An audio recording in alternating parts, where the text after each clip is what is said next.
Hey guys what's up. कैसे हैं आप लोग? आई होप आप सभी लोग बहुत अच्छा कर रहे होंगे अपनी लाइफ में। और आज का जो वीडियो है बेटा वो है टेस्ट फॉर कार्बोहाइड्रेट्स का पार्ट थर्ड। दो पार्ट्स मैंने ऑलरेडी कवर कर लिए हैं। जिसने भी वो वीडियो नहीं देखा है डिस्क्रिप्शन बॉक्स में मैं उसका लिंक दे दूंगा। प्लीज़ आप वहाँ पे चेक करो। पार्ट वन पार्ट टू मैंने वहाँ पे अपलोड कर रखा है। प्लेलिस्ट में जाना वहाँ पे भी मिल जाएगा, नहीं तो वीडियोस में जाना वहाँ पे मिल जाएगा। और आज है पार्ट थर्ड। इसमें हम तीन टेस्ट कवर करेंगे। तो आज के बाद टेस्ट फॉर कार्बोहाइड्रेट्स कवर हो जाएगा। Test for proteins and amino acids already cover है। उसके भी मैंने दो पार्ट कवर किए हैं। तो जिन्होंने वो भी नहीं देखा है प्लीज़ वो भी उसको जाके चेक कर लें। उसको भी मैंने दो पार्ट में कवर किया है। और इसके बाद बायोमोलिक्यूल से रिलेटेड जितने भी टेस्ट थे वो कवर हो जाएंगे। ठीक है। तो आज जो हम टेस्ट डिस्कस करेंगे वो है Barfoed test, Seliwanoff's test and iodine test. तीनों ही इंपॉर्टेंट है। अब इसको मैं प्रूफ करूंगा पहले कि ये इंपॉर्टेंट क्यों है।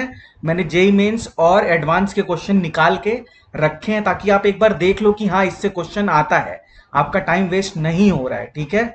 और ये जेई मेंस वाले बच्चों के लिए भी इंपॉर्टेंट है, नीट वालों के लिए भी, और ट्वेल्थ बोर्ड्स में जो प्रैक्टिकल का एग्जाम देंगे उनके लिए भी इंपॉर्टेंट है। ठीक है। आज का वीडियो शुरू करते हैं बिना किसी देरी के। चलो देखो पहले क्वेश्चन ही देख लो।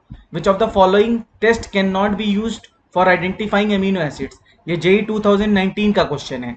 फिर देखो fructose and glucose can be distinguished by. देखो मैंने बेनेडिक्ट टेस्ट पढ़ाया है, बफोर टेस्ट पढ़ाऊंगा आज, फेलिंग टेस्ट पढ़ाया है, सेलिविनॉफ टेस्ट पढ़ाऊंगा आज। ठीक है। तो ये भी जेई 2019 का क्वेश्चन है। ये देखो बहुत ही अच्छा क्वेश्चन है। तो ये मैंने क्वेश्चंस यहाँ पे डाल दिए हैं। इसका मतलब तुम्हारा टाइम वेस्ट नहीं हो रहा है। Biuret test is not given by, biuret test पढ़ा दिया है। Which of the following compound can be detected by Molisch test. देखो मॉलिस टेस्ट पढ़ाया था अभी। The pair of compound in which both the compounds give positive test with Tollens reagent, ये भी पढ़ाया था। तो सारे क्वेश्चन ये मैंने केवल टेस्ट से रिलेटेड क्वेश्चन निकाले हैं। तो वही देखो कितने सारे हो गए हैं। ठीक है। तो इसका मतलब इन टॉपिक से क्वेश्चन आते हैं। तो आपको ये चीज कवर करनी पड़ेगी जेई मेंस का एग्जाम जाने से पहले, क्योंकि 4 नंबर का क्वेश्चन आएगा और 4 नंबर मिस करना नहीं चाहिए अगर कोई इजी टॉपिक है तो। ठीक है। तो हम आज का वीडियो शुरू करते हैं। जो पहला टेस्ट हम पढ़ेंगे वो होगा बफोर्ड टेस्ट। ठीक है। बफोर्ड टेस्ट क्या करता है? बफोर्ड टेस्ट को हम यूज करते हैं रिड्यूसिंग मोनोसेक्राइड को डिस्टिंग्विश करने के लिए। देखो अगर रिड्यूसिंग मोनोसेक्राइड है और रिड्यूसिंग डाइसेक्राइड है, दोनों को तुम्हें क्या करना है? डिस्टिंग्विश करना है। तो उसके लिए हम कौन सा टेस्ट यूज करते हैं? बफोर्ड टेस्ट। इसमें क्या होता है कि एक्चुअली में जो मोनोसेक्राइड्स होते हैं वो फास्ट रिएक्शन देते हैं इन कंपैरिजन टू डाइसेक्राइड। तो जो मोनोसेक्राइड हैं वो तुरंत तुम्हें क्या दे देंगे? 3 to 5 मिनट्स में रिजल्ट दे देंगे। जो डाइसेक्राइड होंगे उनका रिजल्ट लेट से आता है। तो हमें पता चल जाएगा कि हाँ कौन सा रिड्यूसिंग मोनोसेक्राइड है और कौन सा रिड्यूसिंग डाइसेक्राइड। ठीक है। रिएजेंट कौन सा यूज करते हैं? देखो रिएजेंट हमें यूज करना है वही Cu+2, but this time in acidic medium. जैसे बेनेडिक्ट टेस्ट में हम क्या यूज करते थे? Cu+2 ही यूज करते थे, पर वो बेसिक मीडियम में यूज करते थे। ठीक है। अब इसका प्रिंसिपल देखते क्या है। देखो क्या लिखा है साफ साफ कि aldoses and ketoses can reduce cupric ion even in acidic condition. This test is used to distinguish reducing monosaccharides from disaccharides by controlling pH and time of heating। वो कोई इंपॉर्टेंट चीज नहीं है। ये इंपॉर्टेंट चीज है कि monosaccharides react very fast whereas disaccharides react very slowly. तो सबसे इंपॉर्टेंट चीज तुम्हें क्या याद रखनी है इसमें? बस ये याद रखना कि ये रिड्यूसिंग मोनोसेक्राइड को रिड्यूसिंग डाइसेक्राइड से सेपरेट करता है। यहां पे इतना ही इंपॉर्टेंट है। ठीक है। अब देखो ये है इसकी रिएक्शन। ये देखो ये एल्डिहाइड है, Cu+2 है। Cu+2 कवर हो जाएगा किसमें? Cu+2 कन्वर्ट हो जाएगा Cu+1 में। देखो और यहां पे क्या मिल जाएगा? ये देखो ये है तुम्हारा ब्रिक रेड पीपीटी। ये क्या है? ब्रिक रेड पीपीटी है। तो अगर तुम्हें ब्रिक रेड पीपीटी मिल जाए 3 to 5 मिनट्स में, तो इसका मतलब कि वो क्या है? वो है तुम्हारा रिड्यूसिंग मोनोसेक्राइड। तो देखो जाइलोज, ग्लूकोज, फ्रक्टोज, ये सब मेरे क्या हैं? ये सब मेरे रिड्यूसिंग मोनोसेक्राइड्स हैं। तो इनमें तुम्हें रेड पीपीटीज मिल रहे हैं। पर जहां पे जैसे लैक्टोज है, सुक्रोज है, देखो सुक्रोज तो नॉन रिड्यूसिंग है तो ये तो वैसे ही नहीं देगा। ठीक है।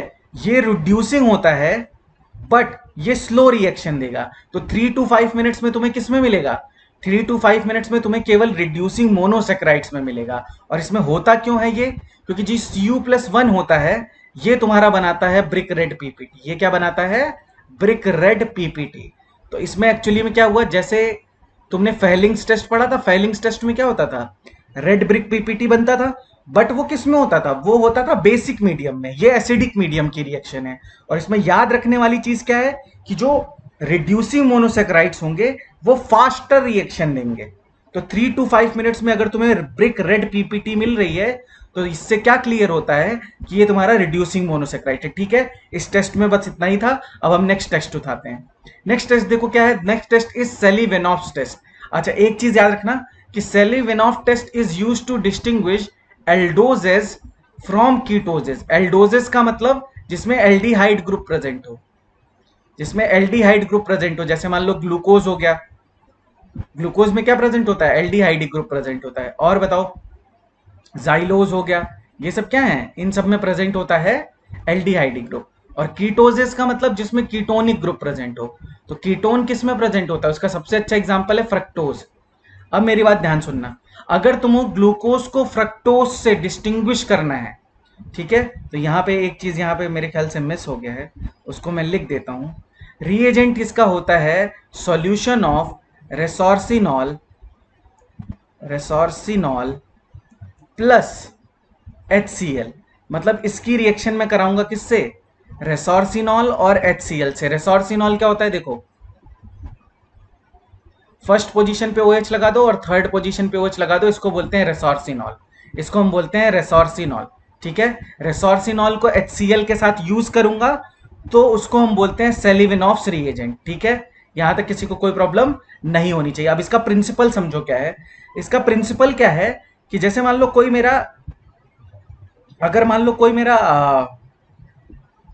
सेकेराइड है, मतलब तुम ऐसे मान लो कि अगर मान लो फ्रक्टोज है और फ्रक्टोज की अगर मैं रिएक्शन करा दूं किससे? एसिडिक मीडियम से, मतलब HCl से रिएक्शन कराऊं, तो क्या होता है? HCl is also dehydrating agent, तो यहां से वाटर निकल जाएगा। तो यहां पे फॉर्मेशन हो जाता है फरफ्यूरॉल्स का, फरफ्यूरॉल्स का। इसमें किसका फॉर्मुलेशन हो जाता है? फरफ्यूरॉल्स का। और फरफ्यूरॉल्स की फिर जब मैं रिएक्शन कराता हूं किससे? रेसोर्सिनॉल से। किससे? रेसोर्सिनॉल से। रेसोर्सिनॉल से जब मैं रिएक्शन कराता हूं तो चेरी रेड कॉम्प्लेक्स का फॉर्मेशन होता है। तो अब मेरी बात ध्यान से सुनना, रिएक्शन तो दोनों ही देंगे, फ्रक्टोज भी देगा और ग्लूकोज भी देगा। पर सुनो क्या होता है, देखो यहां पे लिखा है ना, on treatment with concentrated acid ketoses are dehydrated more easily और more rapidly to give furfural derivative, and on condensation with resorcinol give cherry red complex. This test will be given by fructose, sucrose and other keto containing carbohydrate. अच्छा, sucrose ये test क्यों देगा बेटा? देखो, sucrose का जब sucrose का जब हाइड्रोलिसिस होता है तो फॉर्मेशन होता है किसका? ग्लूकोज प्लस फ्रक्टोज का। तो यहां पे देखो सुक्रोज में क्या प्रेजेंट है? फ्रक्टोज प्रेजेंट है, इसीलिए वो भी ये रिएक्शन देगा। अब हम देखते हैं कि इसकी रिएक्शन क्या है। इसकी रिएक्शन बहुत ध्यान से देखो। देखो, ये है तुम्हारा क्या? ये है तुम्हारा, ये है तुम्हारा फ्रक्टोज। ठीक है, फ्रक्टोज का जब हम डिहाइड्रेशन करेंगे तो फॉर्मेशन हो जाएगा इसका, इसको हम बोलते हैं फरफ्यूरल डेरिवेटिव। फरफ्यूरल डेरिवेटिव। अब मेरी बात ध्यान से सुनना, इसको मैं अच्छे से बता देता हूं। जैसे मान लो इस स्ट्रक्चर को देखो, सब लोग ध्यान से देखना। यहां पे C डबल बॉन्ड OH है और यहां पे CH2OH है। अब इसकी मैं रिएक्शन कराऊंगा किससे? 2 मोल्स ऑफ, अब ध्यान से देखना, OH और यहां पे OH। अब मेरी बात ध्यान से देखो, अगर मैं यहां पे अटैक कराऊं तो ये वाला बॉन्ड इधर शिफ्ट होगा, फिर ये वाला बॉन्ड इधर शिफ्ट होगा, तो इस पोजीशन पे निगेटिव चार्ज आएगा। तो मैं बोल दे रहा हूं कि इस पोजीशन पे मान लो निगेटिव चार्ज आ गया और ये बन गया तुम्हारा। तो ये इस पे अटैक कर देगा, ये इस पे क्या कर देगा? अटैक कर देगा। और ऐसे ही मान लो कि पैरा पोजीशन से इस पे अटैक करेगा और इसका जो दूसरा मॉलिक्यूल होगा वो भी पैरा पोजीशन से अटैक करेगा। इसको मैं थोड़ा सा रब कर देता हूँ, यहीं पे समझा देता हूँ। देखो ध्यान से, फिर से देख लो, ऐसे समझ लो कि ये देखो, इसके रिस्पेक्ट में ऑर्थो पोजीशन है ये, यहां से इसने अटैक किया इस पोजीशन पे, इसी तरह से यहां से भी ऑर्थो पोजीशन से यहां पे इसने अटैक किया, और ये अटैच हुआ है किससे, CHO ग्रुप से यहां से। तो यहां से भी वाटर रिमूव हुआ, यहां पे जो दो OH थे उनसे वाटर रिमूव हुआ, और ये जो कॉम्प्लेक्स होता है ये होता है चेरी रेड कॉम्प्लेक्स। ये क्या होता है, ये होता है चेरी रेड कॉम्प्लेक्स, ठीक है। और चेरी रेड कॉम्प्लेक्स बनता है किसके साथ, बनता दोनों के साथ है, ग्लूकोज के साथ भी बनता है और फ्रक्टोज के साथ भी बनता है, पर फ्रक्टोज के साथ फास्ट रिएक्शन होती है। तो इसका रिजल्ट कैसा आएगा, देखो इसका रिजल्ट ऐसा आएगा, जिस सैंपल में जब तुम डालोगे क्या HCl एंड रेसोर्सिनॉल, तो उसमें क्या होगा, अगर फ्रक्टोज या सुक्रोज होगा तो फिर ये चेरी रेड कलर आएगा, और इससे हम क्या करेंगे, हम ये बता सकते हैं कि हाँ ये कीटोज है। और इसी तरह देखो ये निगेटिव है, तो ये निगेटिव रिजल्ट है, निगेटिव रिजल्ट है, और ये क्या है, ये पॉजिटिव रिजल्ट है। और पॉजिटिव रिजल्ट कब आएगा, पॉजिटिव रिजल्ट तब आएगा जब उसमें क्या प्रेजेंट होगा, कीटोज प्रेजेंट होगा। क्या प्रेजेंट होगा, कीटोज प्रेजेंट होगा। तो ये टेस्ट भी ठीक ठाक है, तुम्हें ये पता होना चाहिए कि हाँ ये कार्बोहाइड्रेट्स के लिए यूज करते हैं, ठीक है। अब लास्ट देखते हैं test, which is iodine test. ये तुम बचपन से पढ़ते आ रहे हो। Iodine test is use to detect the presence of starch, ये सबको पता है। रिएजेंट क्या होता है, आयोडीन को हम डिसॉल्व कर देते हैं, I2 को डिसॉल्व कर देते हैं in aqueous solution of Ki, मतलब I माइनस में। तो I2 plus I minus gives I3 minus, और इसी को हम बोलते हैं ट्राई आयोडाइड एनायन। तो ट्राई आयोडाइड एनायन का स्ट्रक्चर कैसा होगा, तुम खुद सोच लो। आई, ये क्वेश्चन भी आ चुका है, यहाँ पे lone pair, lone pair, lone pair, और इस पर निगेटिव चार्ज। ये ट्राई आयोडाइड का क्या है, स्ट्रक्चर है। अब मेरी बात ध्यान से सुनो, स्टार्च और आयोडीन का जो कॉम्प्लेक्स होता है उसी की वजह से उसका कलर क्या होता है, ब्लू ब्लैक कलर होता है। तो ये क्या होता है कि जो आयोडीन होता है या I3 माइनस हो जाता है, ये स्लाइड हो जाता है किसमें, स्टार्च की कॉइल में, और उसकी वजह से इसका कलर क्या हो जाता है, ब्लू और ब्लैक कलर हो जाता है। मतलब अगर पॉजिटिव रिजल्ट आएगा, मतलब जहां पे भी स्टार्च प्रेजेंट होगा वहां पे देखो डार्क ब्लू या ब्लैक कलर आएगा। तो यहां से हमें पता चल रहा है कि इस सैंपल में क्या प्रेजेंट है, इस सैंपल में स्टार्च प्रेजेंट है, इस सैंपल में क्या प्रेजेंट है, स्टार्च। और यहाँ पे देखो ब्राउन कलर आ रहा है या रेडिश ऑरेंज आ रहा है, तो ये दे रहा है तुम्हारा निगेटिव टेस्ट। निगेटिव टेस्ट देने का मतलब क्या है, यहाँ पे स्टार्च प्रेजेंट नहीं है, ठीक है। अब चाहो तो तुम सारे क्वेश्चन सॉल्व कर सकते हो। अब मैं क्वेश्चन एक बार जल्दी से सारे सॉल्व करा देता हूं। देखो पहला क्वेश्चन क्या है, which of the following test can not be use to identifying amino acid. तो मैंने तुम्हें अभी बताया है कि Barfoed test is used for distinguishing reducing monosaccharide with, तो इसका आंसर हो जाएगा ये। बाकी मैंने तुम्हें बताया था कि biuret test is used to detect peptide bonds, ninhydrin test is used to detect amino acids, and xanthoproteic test is also used to detect amino acids. तो ये हो गया। दूसरा देखो क्या बोल रहा है, fructose and glucose can be distinguished by, अभी मैंने बताया था कि फ्रक्टोज और ग्लूकोज को तुम कैसे डिस्टिंग्विश करोगे, एक है तुम्हारा कीटोज और एक है, इसलिए मैंने ये सब पढ़ाया तुम्हें, एक है तुम्हारा कीटोज और एक है तुम्हारा एल्डोज। तो इसको टेस्ट करने के लिए हमें क्या करना पड़ेगा, सेलिविनॉफ्स टेस्ट करना पड़ेगा। कौन सा टेस्ट करना पड़ेगा, सेलिविनॉफ्स टेस्ट करना पड़ेगा। तो देखो ये दोनों क्वेश्चन आए थे 2019 में, और 2020 का क्वेश्चन देखो और अच्छा है। ABC are 3 biomolecules, the result of the test perform on them are given below. देखो ए को बोल रहा है कि मॉलिस टेस्ट पॉजिटिव है, तो मैंने तुम्हें क्या बताया था, मॉलिस टेस्ट पॉजिटिव होने का मतलब क्या है, मॉलिस टेस्ट पॉजिटिव होने का मतलब है कि वो है कोई कार्बोहाइड्रेट। तो यहां से हमें पता चल गया कि ए हमारा कार्बोहाइड्रेट है, ठीक है। बी भी हमारा क्या है, बी भी पॉजिटिव है, इसका मतलब ए और बी क्या है मेरे, ए और बी कार्बोहाइड्रेट हैं। ये क्लियर हो गया, पहले पहले तो यही क्लियर कर लेते हैं। सी मॉलिस टेस्ट नहीं दे रहा है, सी बारफोर्ड टेस्ट नहीं दे रहा है, तो ये दोनों हटा दो। पर बाईयूरेट टेस्ट दे रहा है, और बाईयूरेट टेस्ट देते हैं कौन, जो प्रोटीन्स होते हैं। तो मैं ये बोल सकता हूं कि सी मेरा कोई क्या होगा, प्रोटीन होगा, नहीं तो पेप्टाइड होगा। चलो इतना क्लियर हो गया। अब आते हैं सेकेंड पॉइंट पे।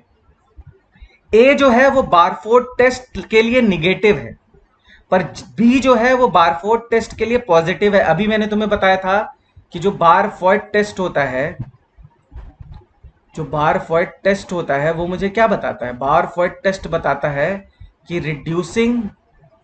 रिड्यूसिंग मोनोसेकेराइड, मोनोसेकेराइड, और बी है क्या? बी है पॉजिटिव। तो ऑब्वियस सी बात है कि रिड्यूसिंग मोनोसेकेराइड क्या होगा? रिड्यूसिंग मोनोसेकेराइड चेक कर लो, तो रिड्यूसिंग मोनोसेकेराइड बी भी है, फ्रक्टोज भी रिड्यूसिंग है और ग्लूकोज भी रिड्यूसिंग है, तो ये ऑप्शन नहीं हो सकता। फ्रक्टोज रिड्यूसिंग है पर लैक्टोज रिड्यूसिंग नहीं है, तो ये भी नहीं।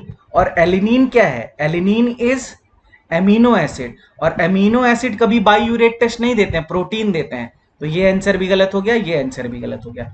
अब इन दोनों में हमें चेक करना है, एलिनीन इज क्या है? एलिनीन क्या है? एलिनीन इज एमिनो एसिड, तो ये भी गलत हो गया। But albumin is protein, glucose is reducing monosaccharide and lactose is reducing disaccharide, तो इसका आंसर हो जाएगा थर्ड। तो ये देखो बहुत ही अच्छा क्वेश्चन था, ये सब लोग नहीं कर पाएंगे। नेक्स्ट क्वेश्चन देखो, नेक्स्ट क्वेश्चन क्या बोला है? Biuret test is not given by. तो देखो कार्बोहाइड्रेट्स कभी बाईयूरेट टेस्ट नहीं देंगे, यूरिया बाईयूरेट टेस्ट देगा, प्रोटीन देगा और पॉलीपेप्टाइड्स देंगे, तो इसका आंसर हो जाएगा बेटा ए। ठीक है, फिर क्या पूछा है? Which of the following compounds can be detected by Molisch test. Molisch test हम किसके लिए करते हैं? Molisch test is used for detection of carbohydrates. Carbohydrates के लिए हम कौन सा टेस्ट यूज करते हैं? मॉलिस टेस्ट यूज करते हैं। तो इसमें कहीं पे, हाँ ये शुगर है ना, शुगर का मतलब कार्बोहाइड्रेट्स। अच्छा, the pair of compounds in which both the compounds give positive test for Tollens reagent. तो देखो इसमें बहुत अच्छा है, देखो सुक्रोज तो टॉलेंस टेस्ट नहीं देगा, तो इसको कट कर दो। सुक्रोज तो नहीं देगा तो कट कर दो।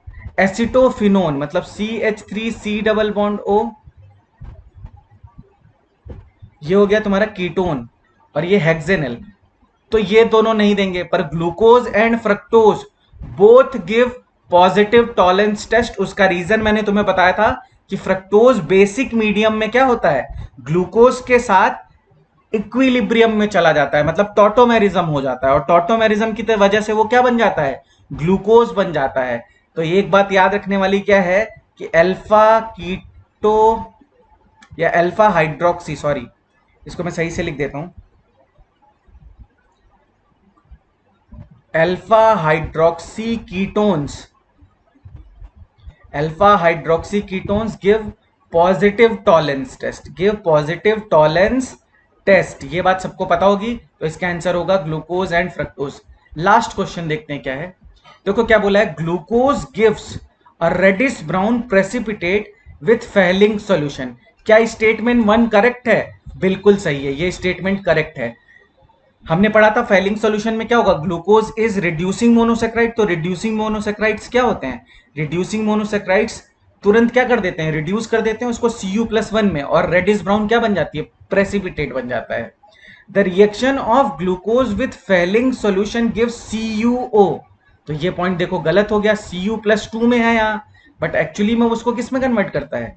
RC double bond OH Cu+2 को किस में कन्वर्ट करता है?